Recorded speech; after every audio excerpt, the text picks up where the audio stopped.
Aloe vera গাছ নিয়ে অনেকের অনেক রকম প্রশ্ন থাকে। একটা গাছ থেকে কিভাবে প্রচুর পরিমাণে চারা তৈরি করব, আর কিভাবেই বা মাটি তৈরি করব, আর কিভাবেই বা লাগালে সেই গাছটি ভালো হবে। এই সময়ে দিন সিক্রেট খাবার। এই সিক্রেট খাবারটি দিলে গাছ যেমন গ্রো করবে, সেই সঙ্গে প্রচুর পরিমাণে চারা ছাড়তে শুরু করবে। দেখুন আমার এই গাছটায় প্রচুর পরিমাণে চারা হয়েছে। আজকে আমি আবার কিছু সিক্রেট খাবার দিয়ে আপনাদের দেখাবো। নমস্কার বন্ধুরা, আশা করি সকলেই ভালো আছেন। আমি আমার ছাদ বাগানে সাধারণত বাড়ির ফেলে দেওয়া জিনিস দিয়েই গাছ লাগাই, আর সাধারণ মাটি তৈরি করে নানা রকম পদ্ধতিতে মাটি তৈরি করে গাছ লাগিয়ে থাকি। অ্যালোভেরা গাছ হচ্ছে এমন একটা গাছ যা আমাদের দৈনন্দিন জীবনে নানা রকমভাবে জড়িয়ে রয়েছে। ছাদ বাগানে অ্যালোভেরা গাছ থাকলে বাড়ির অনেক উপকারেই লাগে। বাড়ির মেয়েদের রূপচর্চা থেকে শুরু করে চুলের যত্নে অ্যালোভেরা কিন্তু খুবই কার্যকরী। বাজার থেকে কিনতে গেলে এরকম একটা বড় পাতা কিনতে গেলে অনেকটাই দাম নিয়ে নেয়, আর সেটা যদি বাড়িতেই তৈরি করা যায়, বাড়িতেই হয়, তো সেই ক্ষেত্রে অনেকটাই সাশ্রয় হয়। বন্ধুরা, এখন হয়তো অনেকেই আপনারা ভাবছেন যে এতটুকু একটা টবের মধ্যে বা এতটুকু একটা পাত্রের মধ্যে এত সুন্দর কিভাবে অ্যালোভেরা গ্রো করলো। তাহলে চলুন যে কথা না বাড়িয়ে ভিডিওর মূল প্রসঙ্গে এগিয়ে চলি। আজকের ভিডিওর মূল উদ্দেশ্য হচ্ছে একটা ছোট টবের মধ্যে কিভাবে বা গাছ লাগালে বা কিভাবে মাটি তৈরি করলে কি ধরনের খাবার দিলে এত চারা একসঙ্গে বেরোবে আর এত সুন্দরভাবে গ্রো করবে। আমি এই অ্যালোভেরা গাছগুলি একটা ছোট মাটির দইয়ের হাঁড়ি বা মিষ্টির হাঁড়ির মধ্যে বসিয়েছিলাম। দেখুন কি সুন্দরভাবে হয়েছে। এখানে একটা টবের উপর এখন রেখেছি। আমার এই মাটির হাঁড়ির মধ্যে লাগানো এই গাছগুলি ছাদের এক কোণে পড়েছিল, তো আজকে দেখছি যে অনেকগুলো চারা একসঙ্গে বেরিয়েছে। এতগুলো চারা থাকলে গাছগুলি বেশ সুন্দর হয়ে উঠবে না, তাই আজকে নিয়ে এসেছি এখান থেকে কিছু চারা অন্যত্র লাগাবো।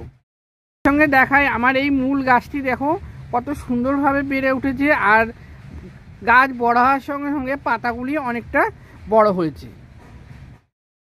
এখানে তোমরা দেখতেই পাচ্ছ একসঙ্গে প্রচুর পরিমাণ শাখা বেরিয়েছে, মানে গাছ হয়ে নতুন চারা হয়েছে।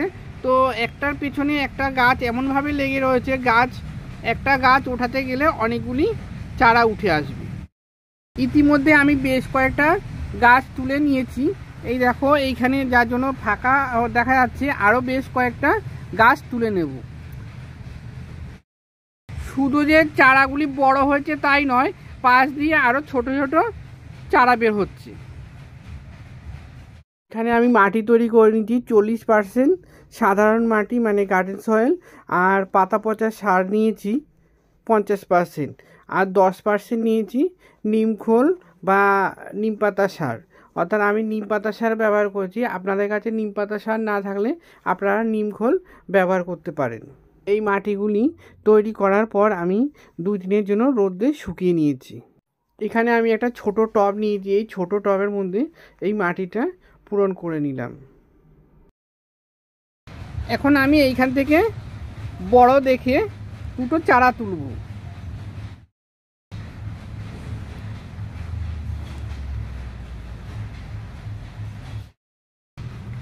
এই চারা দুটি আমি এইখানে লাগাবো। অ্যালোভেরা গাছ লাগানোর জন্য বেলে দোআঁশ মাটি সবচেয়ে উপযুক্ত। আমি এখানে বেলে দোআঁশ মাটি ব্যবহার করেছি, সেক্ষেত্রে জল ধারণ ক্ষমতা ভালো হয়। অ্যালোভেরা গাছ লাগানোর সময় যেগুলি খেয়াল করতে হবে, বেশি মাটির গভীরে লাগাবার দরকার নেই, সেখান থেকেই চারা হবে। কারণ এরপরে আমি আবার এখানে পরবর্তীকালে গাছগুলি যখন একটু বড় হয়ে উঠবে সেখানে আমি সার মাটি দেব, যার জন্য আমাকে জায়গা রাখতে হবে। গাছগুলি লাগানোর সময় অবশ্যই খেয়াল রাখতে হবে যে কোনো কারণে শিকড়গুলি যাতে ক্ষতিগ্রস্ত না হয়। এবার আস্তে আস্তে চারিদিক থেকে ঘুরিয়ে আমি জল দিয়ে দেব।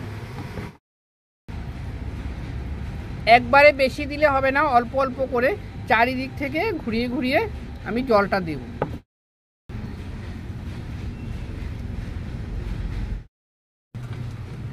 এতে যে চা পাতা ব্যবহার করা হয় সেই চা পাতাগুলি ভালো করে ধুয়ে আমি এইভাবে স্টোর করে রাখি। আর এইগুলি হচ্ছে পাকা কলার খোসা। পাকা কলার খোসা ভালো করে শুকিয়ে আমি গুঁড়ো করে নিয়েছি, এগুলো আমার প্রয়োজন মতো ব্যবহার করি। এখন আমি যে পুরনো অ্যালোভেরা গাছ রয়েছে সেগুলিতে এখন প্রয়োগ করে দেখাবো। এই পাত্রের মধ্যে আমি কিছুটা চা পাতা নিয়ে নিলাম আর নিয়ে নেব কলার খোসা। এগুলি ভালো করে আমি মিশিয়ে নেব। কলার খোসায় থাকে প্রচুর পরিমাণে পটাশিয়াম, যা গাছের ফুল ফল আনতে ও চারা তৈরি করতে কার্যকরী ভূমিকা গ্রহণ করে থাকে। অ্যালোভেরা যেহেতু ক্যাকটাস জাতীয় গাছ আর এগুলো ইনডোর প্ল্যান্টের মধ্যে পড়ে, তো ইনডোর প্ল্যান্টের যে সমস্ত গাছ রয়েছে সেই ওই গাছগুলিতে ট্যানিন অ্যাসিডযুক্ত সার ভালো কাজ দেয়। শীতের সময়ে অ্যালোভেরা গাছে এই খাবারটি দিলে গাছ যেমন চচ্চর করে বাড়বে, সেই সঙ্গে প্রচুর চারা ছাড়তে শুরু করবে। তোরা যারা একটা অ্যালোভেরা গাছ থেকে প্রচুর সংখ্যক চারা পেতে চাও, তারা এই টিপসটি ফলো করতে পারো, অবশ্যই কাজে আসবে।